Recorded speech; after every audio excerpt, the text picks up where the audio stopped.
नमस्कार दोस्तों, आज हम ये जानने की कोशिश करेंगे कि भगवान अगर इतने अच्छे हैं या फिर भगवान ने इतना अच्छा दुनिया निर्माण की, या फिर हम कहते ना बड़ी बड़ी बातें कि इंसान को निर्माण किया, तो भगवान अगर इतने बलशाली है या फिर भगवान इतने सर्वशक्तिमान हैं तो वो बुरा होने ही क्यों देते हैं या फिर किसी पर अन्याय क्यों होने देते हैं। इन सारे सवालों के जवाब आज खोजने की हम कोशिश करेंगे। तो शुरू करते हैं हमारे आज की वीडियो को।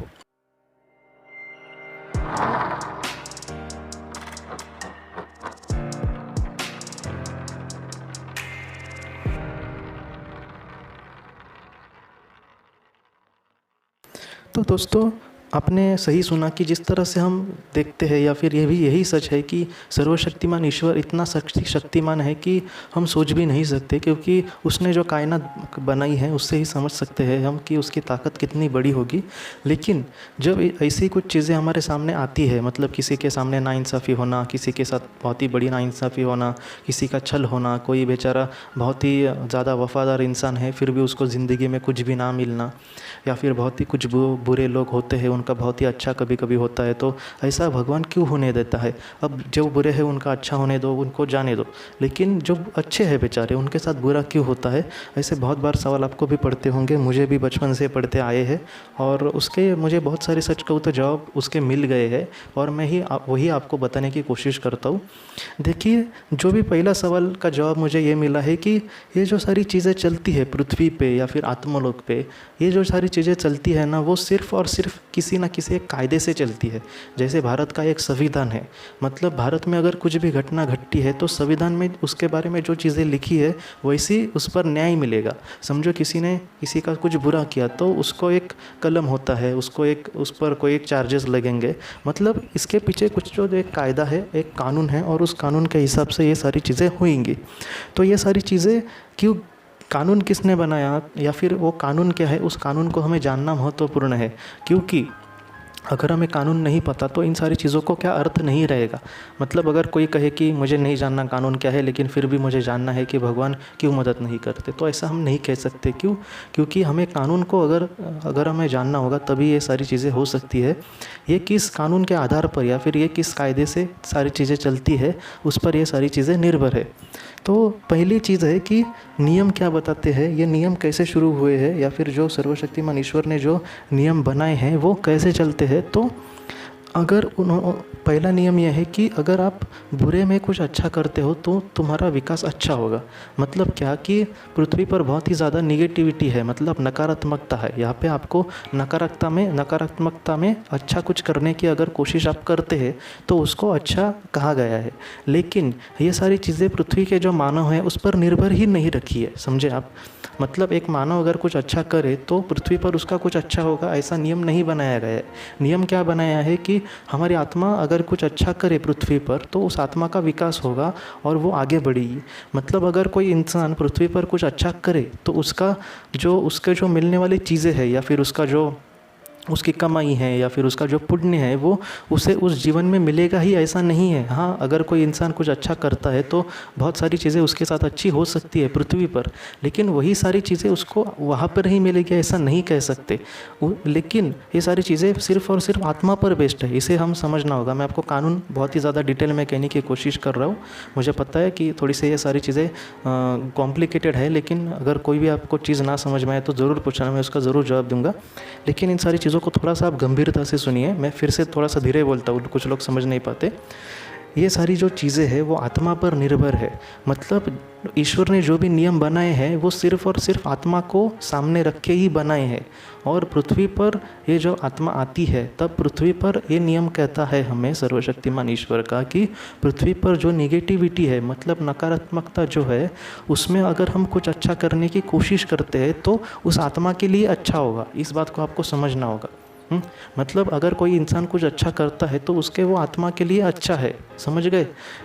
पृथ्वी पर उसे कुछ अच्छा करके लोगों के आशीर्वाद मिल सकते हैं, बहुत लोगों को पैसे भी मिल सकते हैं, नहीं ऐसी बात नहीं है। लेकिन अगर हम देखा जाए तो महत्वपूर्ण है उसके आत्मा का विकास, और इस तरह से ये चीज़ें चलती है। मतलब अगर मैं आपसे कहूँ कि एक कोई इंसान है जो बहुत ही बुरा है और पृथ्वी पे वो मज़े कर रहा है, लेकिन आत्मलोक में ऐसे इंसान को ज़ीरो भी वैल्यू नहीं होगी। क्यों? क्योंकि वो कुछ अच्छा कर ही नहीं रहा है, भले पृथ्वी पर उसके साथ अच्छा हो रहा हो।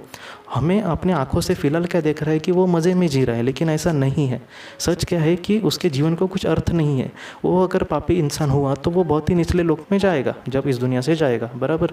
तब उसको झक मार के बहुत ही बुरे जन्म ही उसको लेने पड़ेंगे। क्यों? क्योंकि वो है ही बुरा इंसान। ये सारी चीज़ें इस मकाम पर चलती है। कभी कभी बहुत ही बुरी आत्माएं भी एक ठीक ठाक जन्म लेने में कामयाब हो जाती है, ये भी सच है पृथ्वी की बात। लेकिन ये सारी जो चीज़ें हैं उनको थोड़ी सी सरल भाषा में आपको समझाऊँ तो वो यही है कि आत्मा पे ये बेस्ड है। हम डायरेक्टली इंसान को नहीं कह सकते कि ये अगर अच्छा है तो उसके साथ क्यों बुरा हो रहा है। ये सारी चीज़ें ऐसी है। अगर कोई अच्छा इंसान हो और वो अच्छे कर्म करता है वो, और उसका समझो विकास भी अच्छा हो रहा है, तो आत्मलोक में जाके ये इम्पॉसिबल है। जैसे पृथ्वी पर अगर हम कुछ अच्छा करते हैं तो हमारा पृथ्वी पर बहुत ही बुरा हो सकता है, लेकिन आत्मलोक में एक अच्छा इंसान गया है तो उसको बहुत ही बुरे जगह पे रखा जाएगा, ऐसा ज़रा भी नहीं होगा। क्यों? क्योंकि ये सारी चीज़ें सिर्फ और सिर्फ आत्मा को सामने रखे या फिर आत्मा के लिए बनाई गई है। बाद में दूसरा ये पॉइंट है कि व्यक्ति के कर्म हमारे जो होते हैं वही ज़्यादा महत्वपूर्ण होते हैं। ये कर्म मतलब क्या? तो आप यही कहेंगे कि मैंने तो अच्छे कर्म ही किए हैं। तो कायदे ये कहते हैं कि आप अच्छे कर्म करो, भले ही आपके साथ कुछ भी हो।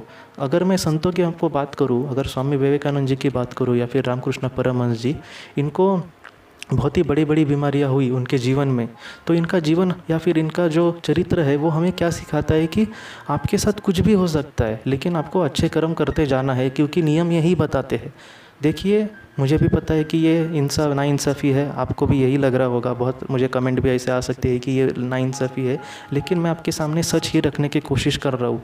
खामखा ये आप किताब पढ़ो और उसके बाद ये करो, उसके बाद आप बहुत ही अच्छे दिन आएंगे। मैं सच कहता हूँ कि पृथ्वी का नियम यही है कि आपके साथ कुछ भी हो सकता है। हमें नहीं पता हमारी आत्मा कहाँ पर है, या फिर हमारी आत्मा तो हमारे साथ है, लेकिन हमारी आत्मा ने क्या चयन किए है उसके बारे में हमें नहीं पता, और हमें ये डायरेक्टली नहीं कह सकती कि आगे क्या होगा। क्योंकि विस्पी और ऋतु ने खुद ने ये कहा है कि अगर उनको भी कोई पूछे कि समझो मैंने विस्पी और ऋतु से किसी तरह से संपर्क किया ऑटोमेटिक राइटिंग से, और मैंने उनसे पूछा कि मैं कितने साल जीने वाला हूँ, तो इस पर तो ये कहते हैं कि अगर उन्होंने मुझसे कहा कि मैं 90 साल तक बहुत ही मज़े में जी रहा हूँ तो मुझे अच्छा लगेगा। लेकिन विस्पी और ऋतु बाद में ये कहते हैं कि ऐसा भी हो सकता है कि कल ही मैं इस दुनिया से चला जाऊँ। क्यों?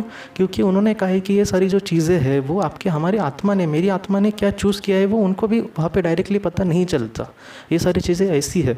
मतलब अगर इंसान के कर्म जो है वो अच्छे होने चाहिए, ये पहली चीज़, जिससे उसकी आत्मा कम से कम नीचे नहीं जाएगी। लेकिन अगर पृथ्वी की हम बात करें कि पृथ्वी पर हमारा अच्छा कैसे होगा, तो उसका यही जवाब है कि पृथ्वी पर हमारे साथ कुछ भी हो सकता है। आप यही कहेंगे कि कुछ भी मतलब बुरा ही क्या? ऐसा नहीं है, कुछ बहुत ही अच्छा भी हो सकता है। बहुत भी ऐसे लोग देखे गए हैं जिन्होंने अपने जीवन में कुछ अच्छा चाहा ही नहीं था, फिर भी उनका बहुत ही अच्छा हुआ। तो पृथ्वी पर हमारे साथ कुछ अच्छा भी हो सकता है, कुछ बुरा भी हो सकता है। महत्वपूर्ण है हमारे कर्म। तीसरी बात ये आती है कि प्रारब्ध। हमारे विकास के लिए हमारी आत्मा बहुत सारी चीज़ों का चयन करती है। मतलब वो पृथ्वी पर जब आती है तो बहुत सारी चीज़ों का वो चयन करती है। ज़्यादातर तो वो ऐसी चीज़ों का चयन करती है जिसकी उसको ज़रूरत होती है। समझो एक व्यक्ति बहुत ही अच्छा, वो बहादुर है, बहुत ही अच्छा दानी है, उसके साथ सब कुछ है, लेकिन वो किसी एक चीज़ में कम पड़ता है। समझो वो किसी बुरे इंसानों को उसके हाथ से कुछ निकलता नहीं। मतलब वो जब अमीर होता है तब वो गरीबों को कुछ भी मदद नहीं करता। तो इसका दूसरा अर्थ क्या होता है कि ये होता है कि उसको जो दुखी है उनके बारे में कुछ भी नहीं लग रहा। मतलब उनके बारे में कुछ भी वो दुखी नहीं हो रहा, या फिर उनका वो दर्द नहीं समझ रहा। ऐसा उसका कारण होता है, या फिर ऐसा उसका नतीजा देखा जाता है। तो ऐसे इंसान ऐसे ही कुछ जीवन का चयन करेगा जहाँ पे वो खुद ऐसी जीवन में प्राप्त हो सकता है, या फिर को खुद ऐसे जीवन का चयन करेगा जहाँ पे वो खुद बेसहारा होगा और लोगों से उसको मदद नहीं मिलेगी। क्यों? क्योंकि उसने भी कुछ ऐसा किया था। इस तरह से प्रारब्ध घटित होता है। मतलब हमारे जीवन में हम जिस चीज़ में कमज़ोर होते हैं वैसी चीज़ें हमारी आत्मा बहुत बार चयन करती है, और उस तरह से हमारा प्रारब्ध तैयार होता है। प्रारब्ध मतलब मैं आपको एक सरल भाषा में कहूँ तो एक ऐसा पैकेज जहाँ पे हमारी सारी चीज़ें इर्द गिर्द उसके घूमेगी और हमारा जीवन उस तरह से आकार लेगा। मतलब अगर जो भी हमारे सामने चीज़ें अभी आ रही है उसका हमने अच्छे से सामना किया तो हमने अपने उस जीवन के उस प्रारब्ध को सफलता रीति से पूरा किया, ऐसा उसको देखा जाएगा और इस तरह से हम आगे बढ़ेंगे। अगर प्रारब्ध में कोई दुख का सामना है या फिर दुख की चीज़ें है हमारे सामने, उसका हम अच्छे से सामना करते हैं समझो, तो हमारा प्रारब्ध बहुत ही अच्छा होगा और हम आगे जाएंगे। अब ऐसे प्रारब्ध में हम किसी समझो दुख का चयन किया है उस इंसान के लिए, तो ऐसे दुख में उसके साथ उसकी आत्मा ने खुद ने ये चयन किया है कि वो ऐसे ही दुख का सामना करेगी और आगे बढ़ेगी। तो ऐसे वक्त में उस आत्मा के साथ या फिर उस इंसान के साथ उस जन्म में उसके साथ बुरा ही होगा। तो उस बुरा क्यों हो रहा है वो बुरा? क्योंकि उसके आत्मा ने ये सारी चीज़ें चयन की है या फिर वो प्रारब्ध उसके सामने है। तो ऐसे वक्त में उसको कोई नहीं मदद करेगा। क्यों? क्योंकि उसको उसका सामना करना ही पड़ेगा, क्योंकि उसके आत्मा ने ये सारी चीज़ें चयन की है। तो इस बात को हमें समझना होगा। और ये जो भी सारी चीज़ें मैंने आपको बताई, इस वजह से सर्वशक्तिमान जो ईश्वर है वो हमेशा यहाँ पे नहीं आ सकता और हमेशा आपको मदद नहीं कर सकता हम सबको हमारे दुख से उभरने के लिए। क्यों? क्योंकि ये जो सारी चीज़ें हैं वो किसी एक नियम पे चलती है। आप यही कहेंगे कि नियम को इतना महत्व नहीं देना चाहिए या फिर इतना जो बुरा हो रहा है। देखिए, जो भी बुरा हो रहा है, समझो करोड़ों भी लोगों के साथ बुरा हो रहा है, तो ऐसे वक्त में वो सारी जो लोग हैं उनका खुद का एक कार्मिक अकाउंट ये सारी चीज़ें तैयार कर रहा है। बहुत बार ये भी देखा गया है कि समझो बहुत बड़ा एक्सीडेंट हो रहा है और उसमें 30-40 लोग एक साथ ही बेचारे इस दुनिया से चले गए हैं। तो उस वक्त भी यही देखा गया है कि उनके आत्मा ने ही वो चुना था वो ऐसी मौत। या फिर बहुत बार मौत को इस तरह से देखा जाता है कि 3 दिनांक चुने जाते हैं आत्मा के लिहाज से। और आत्मा अगर बहुत बार एक इंसान भी बहुत ही खुशी से जी रहा होता है, लेकिन ऐसे वक्त में उसकी आत्मा वहाँ पे नहीं रहना चाहती पृथ्वी पर, और वो पहला भी दिनांक अगर उसका आए उस घड़ी में, तो वो जाने का तय करती है। दिनांक मतलब 22 दिसंबर 2021 वगैरह ऐसी में दिनांक के बारे में नहीं बता रहा। वो एक पल होता है या फिर एक ऐसी दिनांक की इस बीच मेरे जीवन के इन सालों में या फिर इस एज में कुछ उस तरह से वो चयन करती है। और उस तरह से अगर प्रारब्ध में वो चीज़ें आई उसके जीते समय, तो वो वहाँ से जा सकती है। मतलब थोड़ा सा सिंपल करके बताऊँ तो उसकी मौत हो सकती है ऐसे वक्त में। तो ये सारी चीज़ें उसके पीछे कुछ ना कुछ हमेशा वजह होती ही है। तो जो बुराई की चीज़ें हैं या फिर जो भी हम नाइंसाफ़ी वगैरह देखते हैं, उसके पीछे ये सारे कारण होते हैं। मैं फिर से कहता हूँ कि अगर आपके भी दिल में कोई भी ऐसे सवाल हो तो आप ज़रूर मुझसे पूछें, मैं उसका ज़रूर जवाब देने की तो कोशिश ही करूँगा। लेकिन हमारे दिल में और भी आपके जीवन के खुद के अगर कुछ ऐसे सवाल हो तो इन सारे सवालों के जवाब हमें कभी ना कभी मिलने ही वाले हैं। क्यों? क्योंकि ये सारे जवाब हमारे लिए महत्व ही पूर्ण होते हैं। समझो मेरा कोई करीबी इस दुनिया से समझो चला जाता है, तो वो जब इस दुनिया से जाएगा तब मुझे बहुत बार वही लगेगा कि वो क्यों गया, उसकी उम्र भी ज़्यादा नहीं थी वगैरह। तो ये सवाल मेरे लिए बहुत ही ज़्यादा महत्वपूर्ण है उसका जवाब मिलना। अब ऐसे सवालों के जवाब मैं खुद तो नहीं दे सकता, मैं अंदेशा दे सकता हूँ कि इस वजह से वगैरह हो सकता है। लेकिन जब हम इस दुनिया से चले जाएंगे तब सर्वशक्तिमान ईश्वर खुद हमें उन सारे सवालों के जवाब देगा, या फिर आत्मा उसी वक्त जानती है, क्योंकि आत्मा सर्वज्ञ होती है उस वक्त।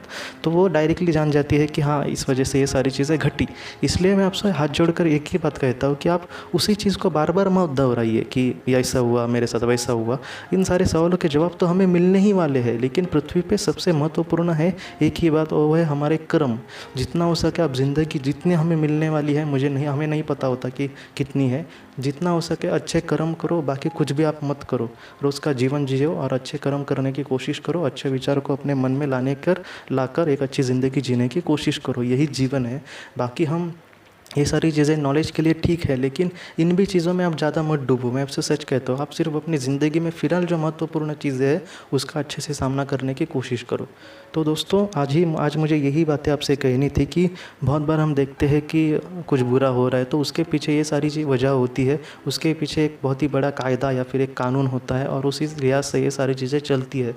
तो हम ये नहीं कह सकते कि ये बुरा है, या फिर हम कह के भी कुछ भी नहीं फ़ायदा है। मैं यहाँ पे खड़ा रह के भगवान को 4-5 गालियाँ दूँ या फिर भगवान को बहुत बुरा कहूँ, तो इससे मेरा भी कुछ भी ठीक नहीं होने वाला है। ये ऐसी चीज़ें है।